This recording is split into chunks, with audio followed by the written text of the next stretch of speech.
Hey everyone, I figured I'd do a quick update on the garden and let you guys see everything. Let me go to the other side so it's easier. We have Paul Roberson tomato.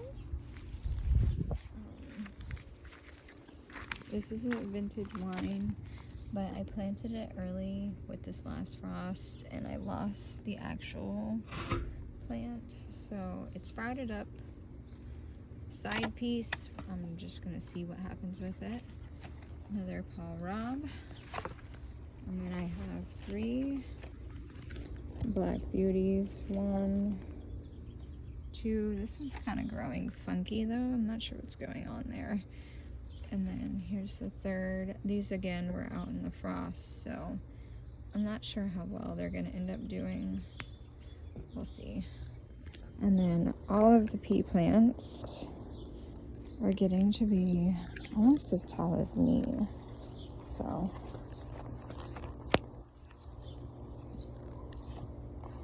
I don't know. Oh, it's taking pictures. I was gonna do a height comparison, but I can't. Elderberry still growing like crazy. Potatoes, and then we have a golden squash zucchini.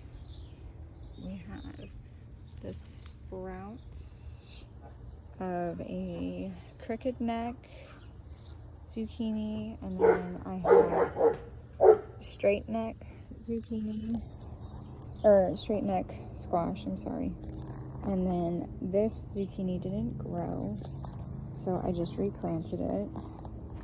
And then we have tons of little watermelons growing. I planted both blacktail watermelons, and then I did Georgia rattlesnake watermelons, and I'll show you a picture of those varieties in a minute. The kale, and then some of the extra garlic. And then on this side we have more peas. They didn't grow as well, so I just put in another set of seeds. And then more potatoes. And this was winter's crop. I'm about to pull the cabbage there because it's pretty perfect and I don't want to get hit with the white butterflies. And then this is the only surviving Brussels sprout I have. And look at the little babies. I have no idea if it's going to produce considering the heat and everything. I'm just kind of let it doing its own thing. And then I have plans to put in, it'll be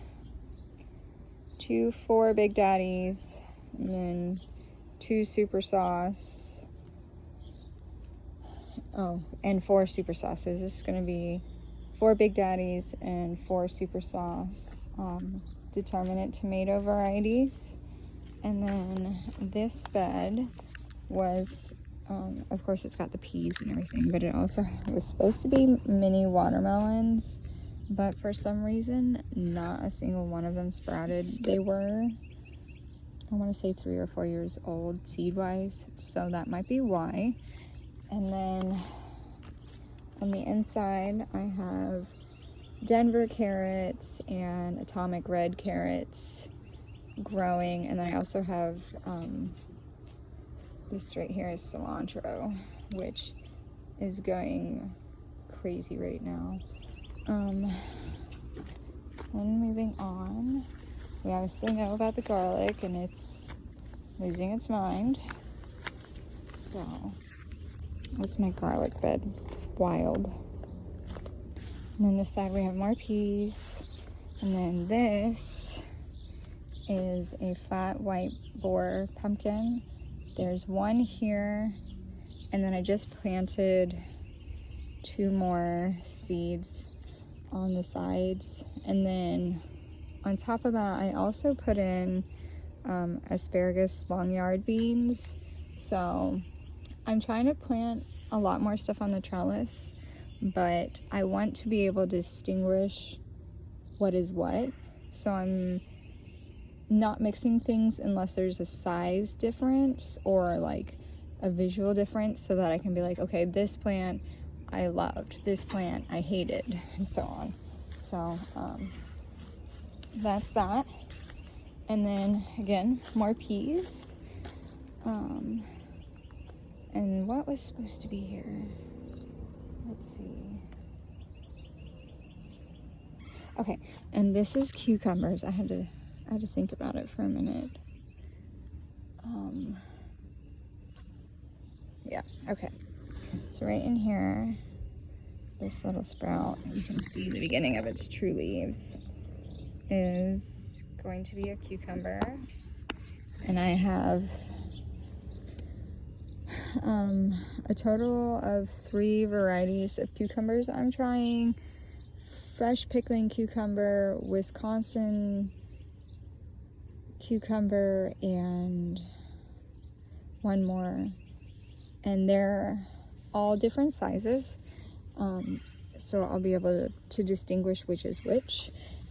And then on this side, these cucumbers are growing in way better. So there's 1, let's see here, 2, 3, 4, 5, 6, 7,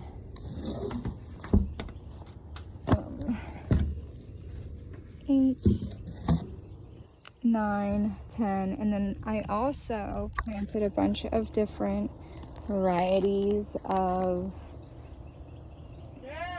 sunflowers. So like this back here is a sunflower, and so is this. And then so each bed has a different variety of sunflowers on top of regular plants. All the potatoes, those are determinate potatoes.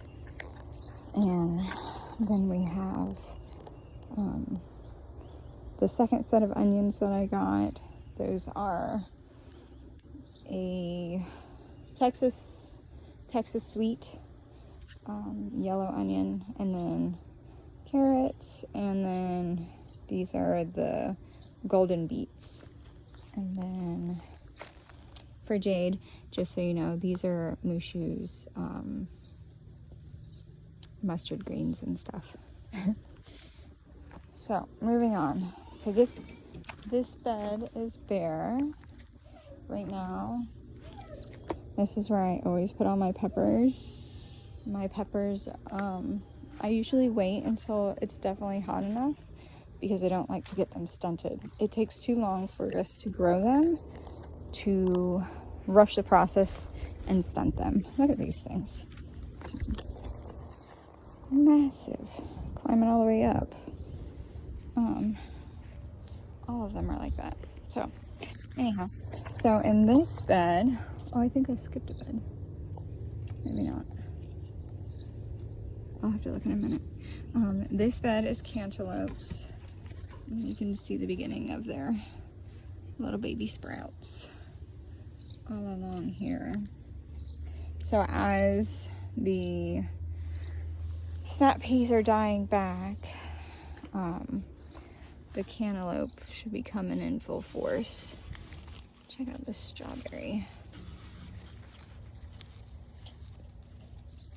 Gorgeous. The bag's not done though. But tons of strawberries coming in. I don't know if you can see them. My kids keep picking them all before I get them. And then follow up on the onions. Still bulbing. So they're getting there, slow and steady. Some people say when they start bulbing, to free up the space around it, so it signals to them that, hey, you need to grow bigger. I'm testing a theory on that one. That's why you see like half moons around a lot of them. And then this is that spinach I was telling you guys about.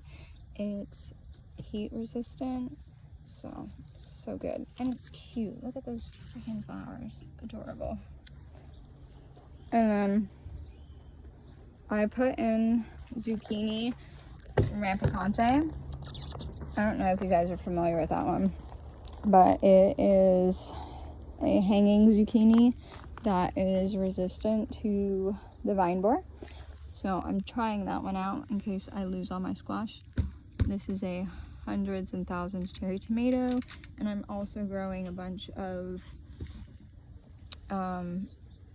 other cherry tomatoes. I just haven't put them in yet. And then follow up on the blackberry. I remember I told you guys I was going to end up trying to decide if I wanted to cut it back or not to see if I could get rid of the rust. This plant I didn't cut back, so this is second year's growth. I did strip a lot of the leaves that had rust on them, and then this is the New Year's growth after I clipped everything else back, and so far no rust. There was, let's see if I can find it. There was rust on some of these ones, but I pulled most of it off because I just didn't feel, I didn't want to contaminate all this. It's a test. And then, okay, potatoes. Ow. And leftover asparagus that are way too thin to snap, to eat. So this will keep on growing, and this will go to seed, and kind of like is its own fertilizer and its own seeding process. You want them to grow out like this. Normally I support it. I just haven't gotten that far since I moved them. And then I just transplanted one of my Swiss chars. I started a bunch by hand, or from seed. That one I obviously bought from the store because I was comparing to my own. But they never really took off, so I'm not sure why that is. Okay, two more things. So this is growing in my yard. So I brought these from our old house. I just brought the pot and like threw it on the floor. I was like, if it lives, it lives. If it dies, it dies. Type of thing. I'm not really sure what they are. I'm assuming it's a blackberry, but we shall see. I'm excited to see what happens. We've been here 5 years and it hasn't done anything. This first year it's bloomed. And then, okay, two more things. I need to show you. I need to really clean up my area. No moose. Ow. So, this one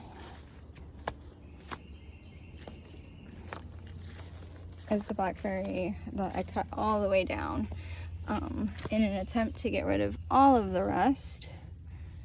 And see, you can see it.